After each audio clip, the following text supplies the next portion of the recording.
Bem-vindos, futuros, ao Cine Oficina 30, futuros escritores, roteiristas e criativos. Eu sou Marcelo Pino, sou criativo, roteirista e diretor de criação e de cena, com prêmios em publicidade nacionais e internacionais e prêmios internacionais em curtas. Hoje o tema é super tecnológico. Com a IA eu vou escrever meu best-seller. Será? Bom, tem muita gente soltando foguete aí, achando que o best-seller está pronto. Será? E a IA vai levá-los aos pícaros da glória. Pobres humanos, eles não sabem o que dizem. Bom, eu vou pegar o slogan. Pegar o slogan do Profissionais do Ano da Rede Globo, que diz: nada substitui o talento. E é assim que eu penso. E vejam, não sou só eu que penso assim. Vamos ouvir o CEO da Apple. Exatamente. Vamos lá. I'm not worried about artificial intelligence giving computers the ability to think like humans. I'm more concerned about people thinking like computers, without values or compassion, without concern for consequences. That is what we need you to help us guard against. Vocês viram o que ele disse? O problema não é a IA pensar como os humanos, mas os humanos pensarem como computadores. Então é um pouco por aí. E nós vamos falar sobre isso, tá? Mas vamos começar pelo começo. É uma coisa que volta e meia eu insisto. Eu sempre começo pelo começo. Por quê? Porque não existem romancistas precoces e não existem roteiristas precoces. Vargas Llosa disse, e eu, como bom pupilo, repito e digo para os meus amigos roteiristas. Vamos criar aqui uma situação hipotética. Você está equipado com a sua mais poderosa IA, ela está instalada no seu lap, ela está instalada no seu celular, na sua escova de dente, no seu aparelho de barbear, né? Tá tudo pronto. Aí você se inscreve numa super oficina de literatura do cara mais incrível da galáxia. E aí você começa a assistir e começa a alimentar ela, começa a alimentar, exatamente como o Tamagotchi dos novos tempos. Alguém conhece o Tamagotchi? O Tamagotchi. Eu vou botar um videozinho aqui do lado para vocês conhecerem quem era o Tamagotchi. O Tamagotchi foi o primeiro pet virtual de estimação, tá? Ele era um chaveiro que tu tinha que alimentar, dar carinho, senão ele batia as suas botas virtuais. Exatamente. Então, ele não tinha muita inteligência, ele era meio burrinho, tá? Mas foi a primeira relação com um ser estranho, digital, virtual, sei lá o que foi. Você está alimentando sua IA durante sua oficina com o cara mega da galáxia. Ela está gordinha de saber e conhecimento. Ela é brother do Aristóteles. Ela é parça do Cronenberg, sabe tudo de verossimilhança. E aí vem o primeiro trabalho, correto? Por exemplo, eu na minha oficina, no primeiro módulo tem 3 trabalhos, tá? Mas vem o primeiro. Não sei quantos trabalhos tem com o top. E aí, tu te abraça na tua IA e começa, manda ver. Opa, ó o barulho aí. Porque eu tô aqui com o meu amigo áudio, né? E algumas vezes eu já disse que literatura e dramaturgia não é o mesmo que escrever com correção. Correção não significa emoção. E essa correção, ela pode ser gramatical, como pode estar ligada às regras da narrativa, né? Tem correção, correção. Então vamos dizer que a tua IA fez tudo certinho, tudo correto, segundo as regras da narrativa. Mas, e sempre tem um mas, eu não sei dizer, tá? Quer dizer, eu tenho a minha opinião, mas eu não posso afirmar. Se um ser artificial consegue dar alma a um texto, tá? Isso eu não sei dizer.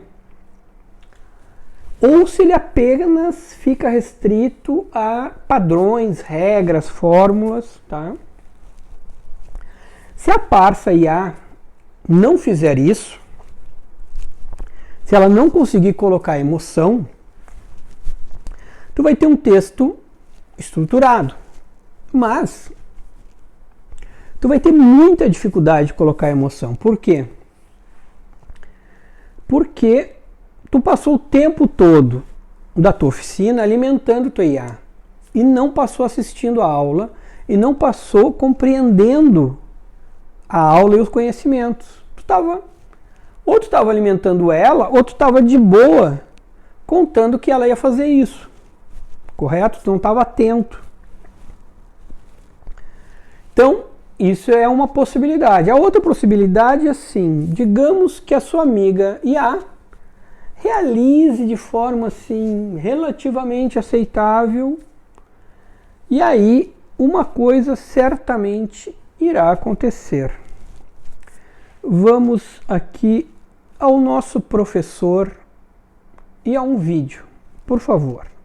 Vamos a ele, vamos botar um somzinho aqui. Tem um estudo do MIT que o professor dividiu a turma em 2 grupos. Um dos grupos precisava resolver um exercício usando inteligência artificial. O outro grupo precisava resolver o mesmo exercício sem usar inteligência artificial. Qual foi o resultado? O grupo que usou inteligência artificial resolveu muito rápido. O grupo que não usou inteligência artificial demorou mais tempo, mas resolveu também, chegou num resultado parecido. Conclusão, a inteligência artificial é muito melhor, porque você resolve o problema muito mais rápido com ela. Passou uma semana e esse mesmo professor foi perguntar para os alunos sobre aquele exercício que eles fizeram na semana anterior.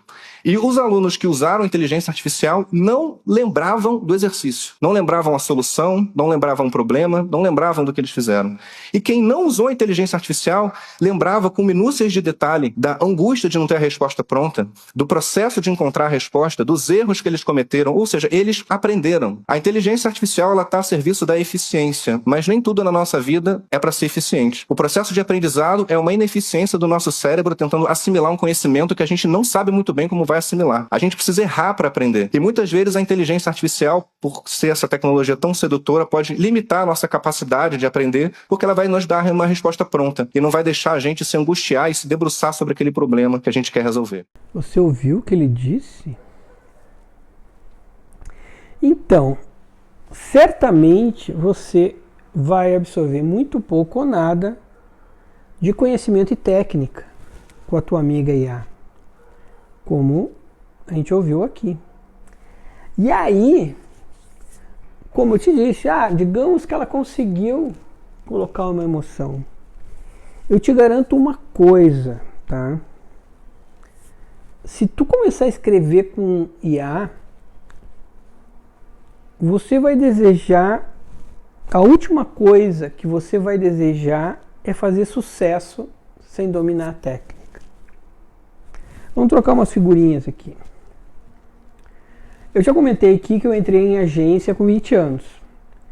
Chegou uma hora que eu estava já relativamente maduro, criativamente, né? E as minhas criações começaram a se destacar. E é quando tu começa a dar certo que os fantasmas na tua cabeça começam a aparecer, né? Tu começa a ter dúvidas, né? E aí um dia eu e meu diretor de criação numa sala, nós estávamos sozinhos, acho que a gente estava fazendo um trabalho, né? E ele é um grande criativo, sempre foi, e foi um cara que sempre me ensinou muito, tá? E a gente estava ali criando e conversando, coisa e tal. Ele também é redator de origem, eu sou redator de origem, né? Eu era redator na época, ele era diretor de criação. Ele me disse a seguinte frase: no início da minha carreira, eu tinha certeza que um dia iam me descobrir que eu era uma farsa. Essa frase, essa conversa foi libertadora para mim, tá? Por quê? Porque eu também tinha certeza que alguém logo ia me desmascarar e ia descobrir que eu era uma farsa também. Ou seja, o que eu quero te dizer? Que se os criativos de verdade, que trabalham, que se dedicam, que com o tempo vão dominando a técnica, têm medo de serem desmascarados, imagina um cara que não domina a técnica e depende da IA para fazer sucesso. Imagina a vida miserável que esse cara vai ter se por acaso ele conseguir fazer um sucesso na vida. Porque ele vai viver 24 horas do dia dele temendo ser desmascarado. E quase certo ele será desmascarado. Então já começa por aí o grande problema de, se por acaso você fizer sucesso com uma IA, tá? Eu não gostaria de estar na pele desse cara. Tu seria o Vini Vanilli da literatura. Vai aparecer aqui quem é o Milli Vanilli da literatura, não, mas da música. Tá? Os jovens não sabem, mas era uma dupla alemã de cantores. Os caras estouraram no mundo inteiro, tá? Era um tremendo sucesso nos anos 80, vai estar aparecendo aí do lado.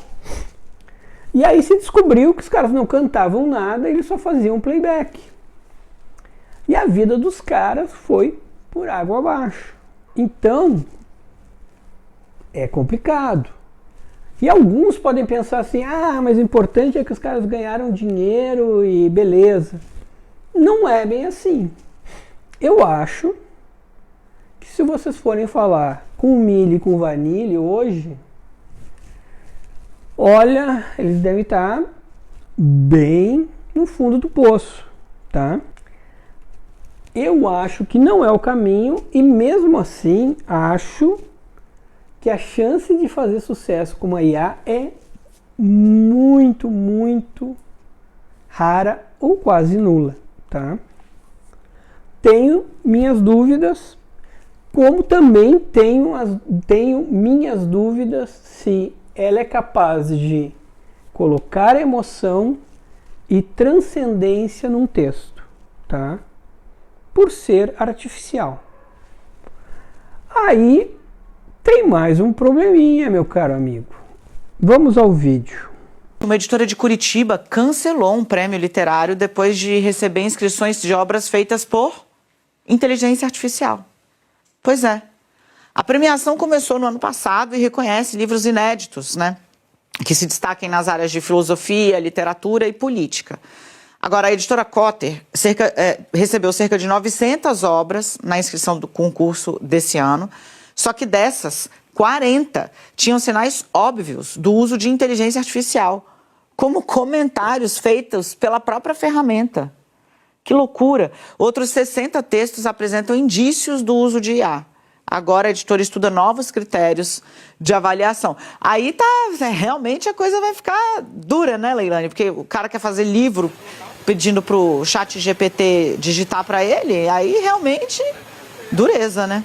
Bom, o que vocês estão vendo aqui?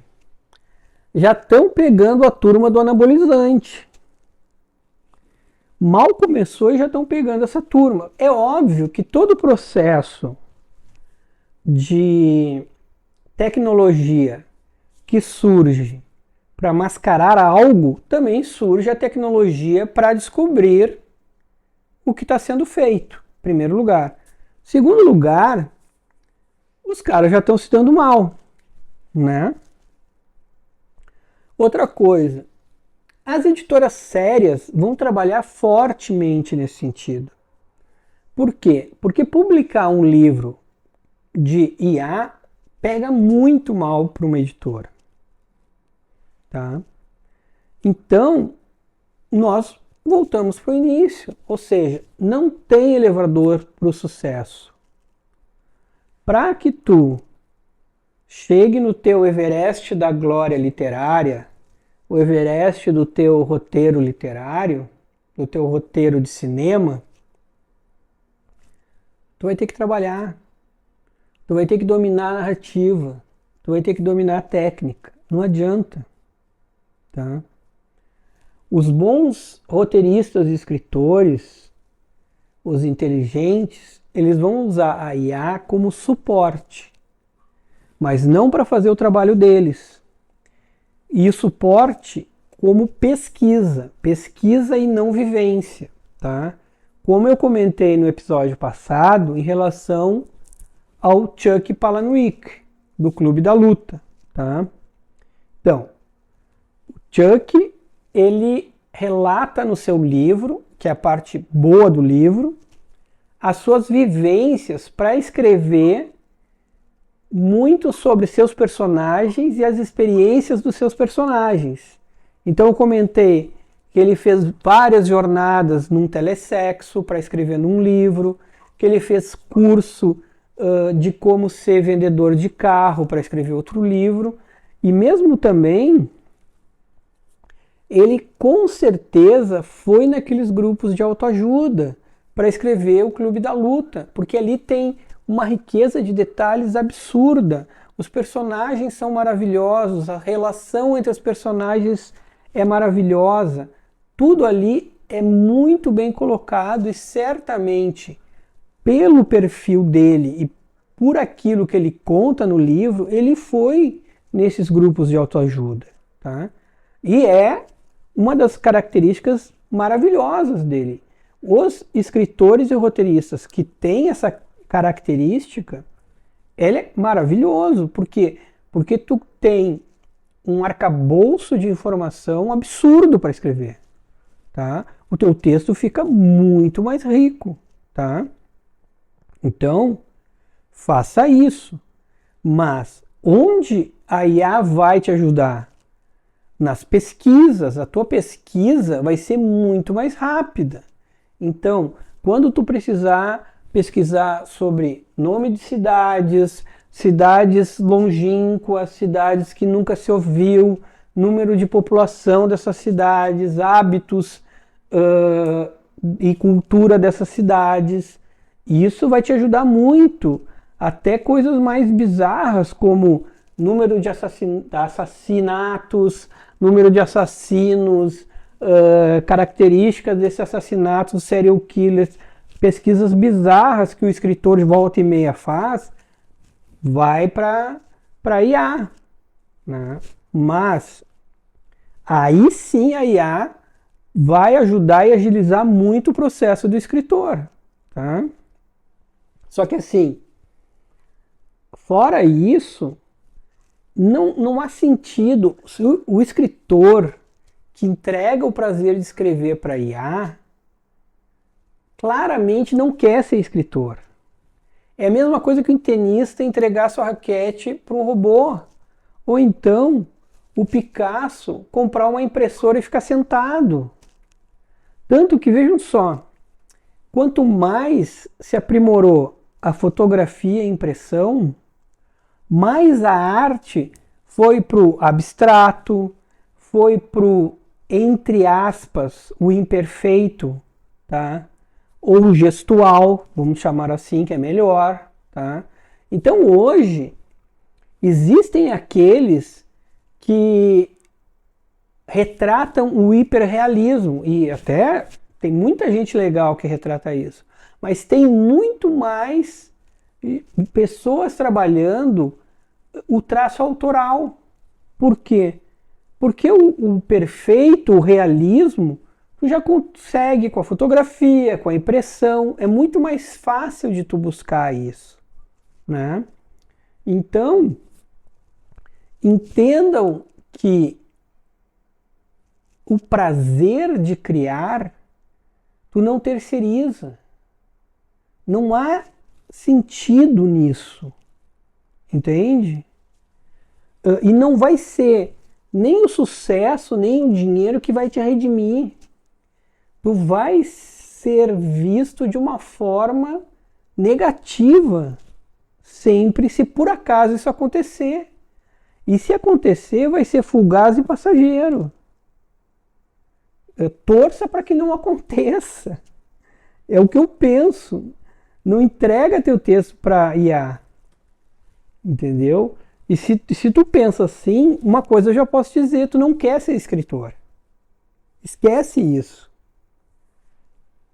Pensa em outra coisa, vai pensar fazer outra coisa da vida, porque não é por aí. Se tu quer ser um futuro escritor, roteirista ou criativo, esquece isso. Pensa melhor no teu futuro. Porque tu não vai entregar o teu prazer por uma tecnologia. Não é por aí. Olha, eu te ofereço companhia para buscar teu objetivo, tá? Eu faço tudo para que o processo seja o mais prazeroso e o menos penoso, tá? E eu garanto uma coisa. As conquistas verdadeiras, independente do tamanho, elas são muito mais marcantes para a gente e elas impulsionam muito mais a gente que qualquer êxito artificial. Isso eu te dou garantia, tá? Você tem que usar a tecnologia a teu favor onde for adequado. Tudo bem. Tu não deve ficar no passado, mas usa onde for adequado. A gente aposta no teu talento. Tanto que aqui a gente está toda hora trazendo conhecimento, trazendo literatura nova que fale sobre o ofício da escrita. Então, a gente está junto contigo. Agora, tu tem que acreditar no teu talento. Quando tu vai atrás de uma IA, é porque tu não acredita em ti. Certo? Então, vamos juntos. E logo mais vem o Cine Oficina 31. Até lá!